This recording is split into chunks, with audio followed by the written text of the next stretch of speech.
In this episode of Two Tall Guys Talking Sales, Kevin Lawson and Sean O'Shaughnessey challenge one of the most common mistakes in sales, leading with features when buyers care about outcomes. They unpack why prospects do not need your database size, your process, or your product specs nearly as much as they need the specific problem you solve. You will hear how better sales messaging, stronger value selling, and sharper customer conversations can protect profit instead of dragging every deal into a price fight. If your team is still explaining what you sell instead of proving what changes for the customer, this conversation is worth your time. There are many services out there for salespeople that salespeople love. Apollo, Seamless AI, Zoom Info, and there's probably a half a dozen more. The reality is when they talk about their product, they talk about that they have 10, 20, 40, 180 million people in their database that they can sell you for you to have so you can prospect to and you can do your research into companies. Now, I've been in sales for over 40 years, and I have never needed 10 million people that I need to talk to. Just never in my life have I needed that. What I needed was the 4 people at that company that were in this department, had this title, had this persona that I needed to talk to. I didn't need 10 million. I needed those 4. That's all I needed today. And so when the salesperson for Apollo or whoever comes calling and they start saying, we have all these people, I don't care about all those people. I care about the 4 people in those 30 accounts that I was assigned when I was a salesperson. I had 30 accounts assigned to me. I had 4 people I had to get. I had 10 people I had to get. I didn't need 8 million, 20 million, 150 million. I needed 120. 4 people at 30 accounts. The difference here is that salesperson is selling features and not what they actually can do for me. And I want to challenge everybody today to think about, are you selling the features of your product as opposed to what that product does for your customer? And why? I think that's a critical next step. We have to think about this as a race, because when we're talking about value props or value propositions or unique selling points, unique value, any way you label this, we have to think about why we're doing the work. And it's frankly the biggest thing that Sean and I have to wrestle with day in, day out with what we do for a living. People don't wake up and go, boy, I want a fractional sales leader, or boy, I really want a sales infrastructure. People do not care about that. And Sean and I know that. What they want is a infrastructure that they can rely on to run their business that will generate reliably more sales, more leads, high quality talent to do the selling for them. That's going to enhance their brands. In the same way, the Zoom Info, Apollo, Cognizant, Lustra, Clearbit, KnowledgeNet, all these back-end data aggregators have all the data.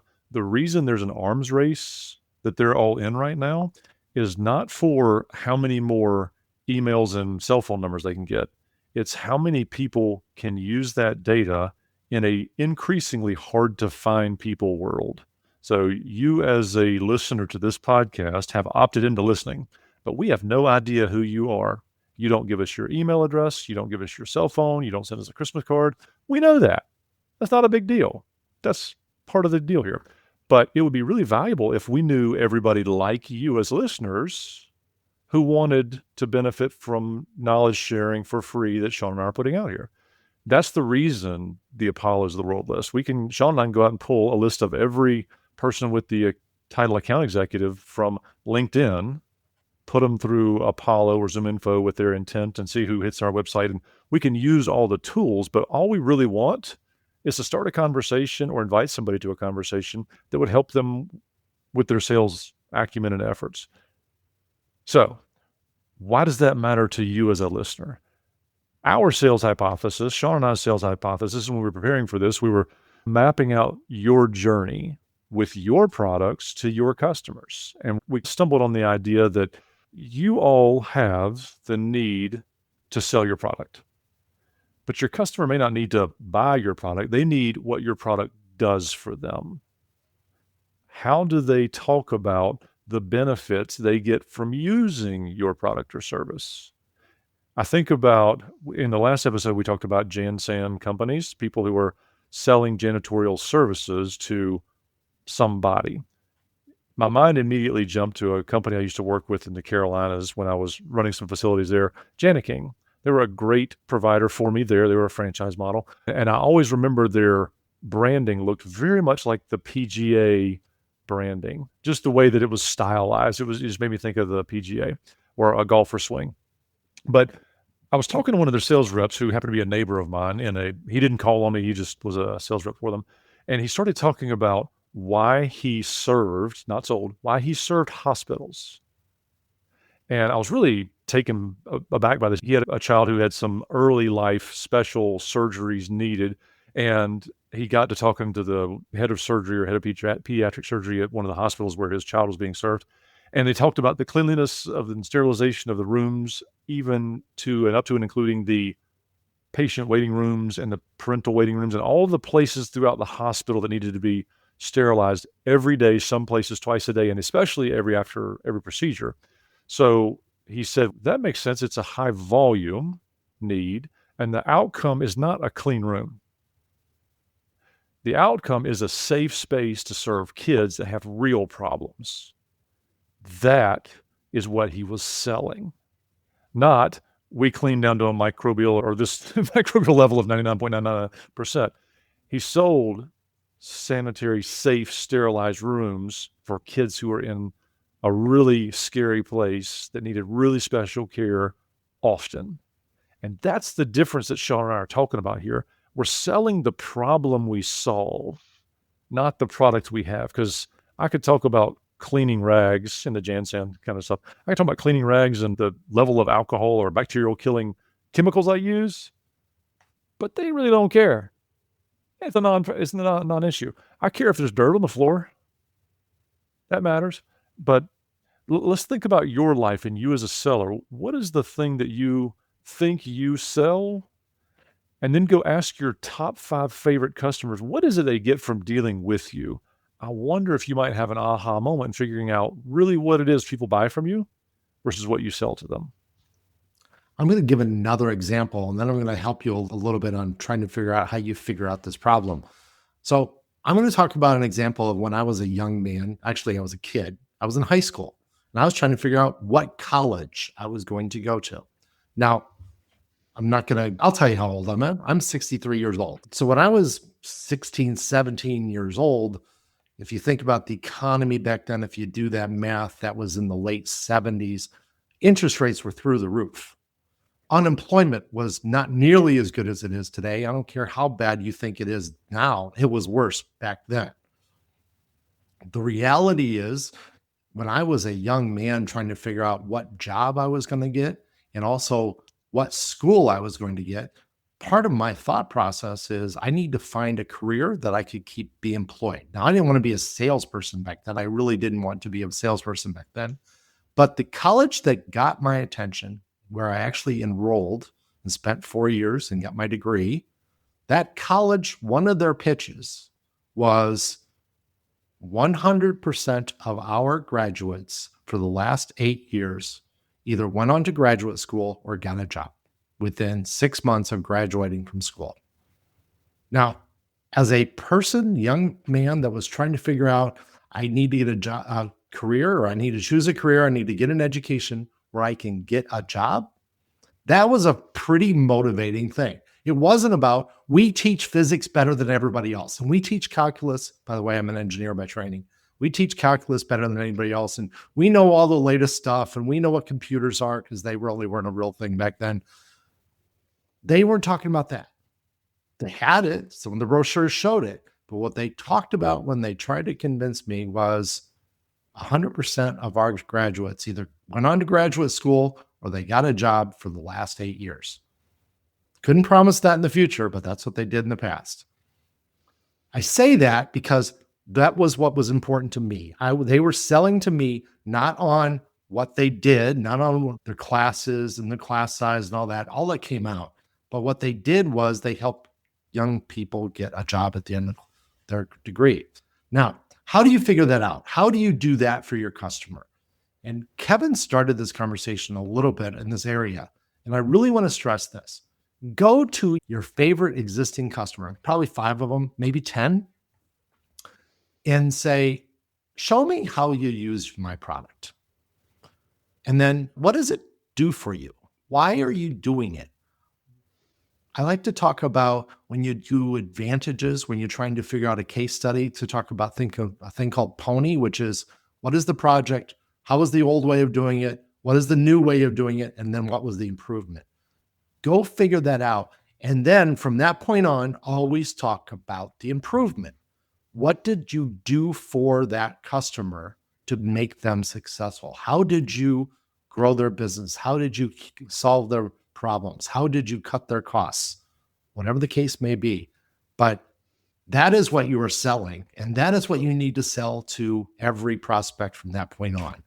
You don't talk about the fact that your widget spins at 3,600 RPM versus 5,400 RPM versus 1,800 RPM or whatever, because nobody cares. They want to know, can you solve my problem that I have? Because that is how I'm getting funding. And that's what my CEO cares about, is solving problems. It's interesting. You talked about pony, and I had not heard that before. I was like, you spelled pony wrong. P-O-N-Y? No, P-O-N-I.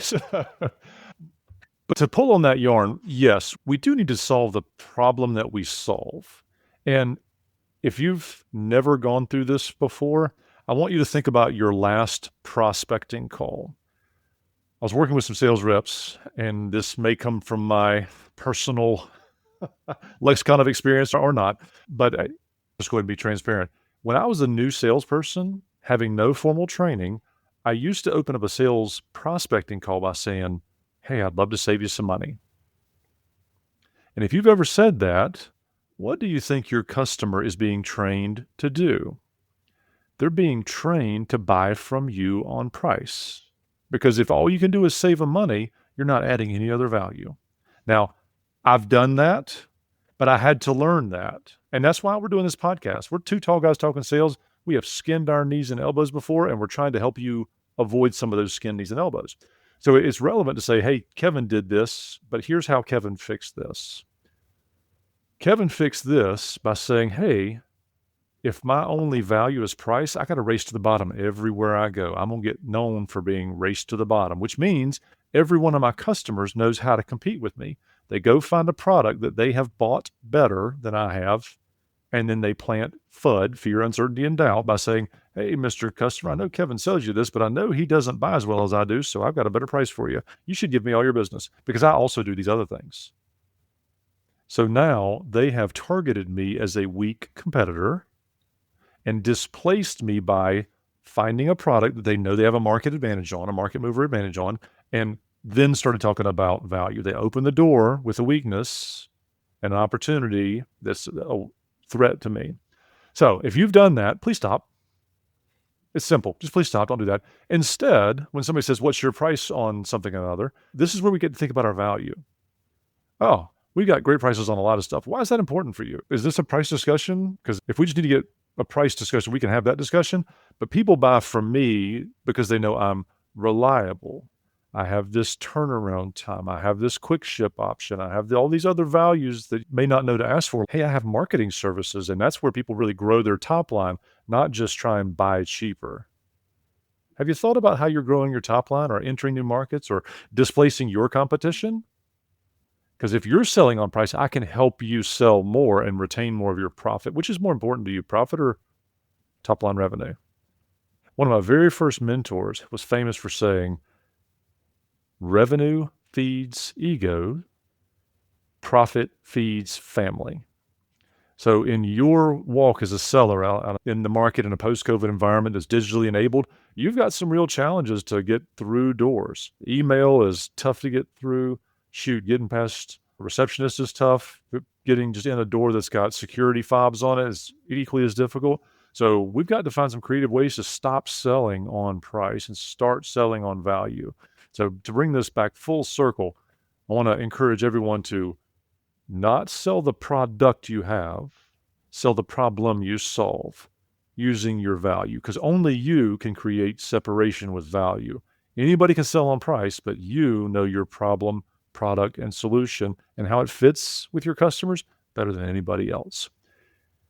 This has been a kind of a heavy, meaty discussion. In our last podcast, we talked about CIH, and before that, we talked about metrics. So we've really been hitting you all with some content that's applicable, knowing how you as a seller can win, knowing how to measure success or probability of success in big deals. And this podcast, we talked about value proposition and how to hone that in.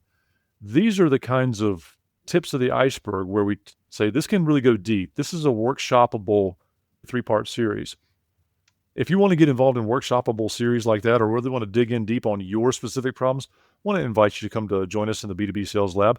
We do office hours where we spend a whole hour just letting people bring their challenges and problems, and we talk through them with peers. It's iron sharpening iron. So if that's of interest or of value to you, we want to invite you to that community. Check us out at b2b-sales-lab.com. That's B, the number 2, b-sales-lab.com. We hope to see you there.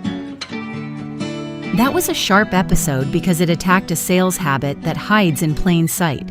Sellers keep describing what they sell, while buyers are quietly asking, "Why should I care?"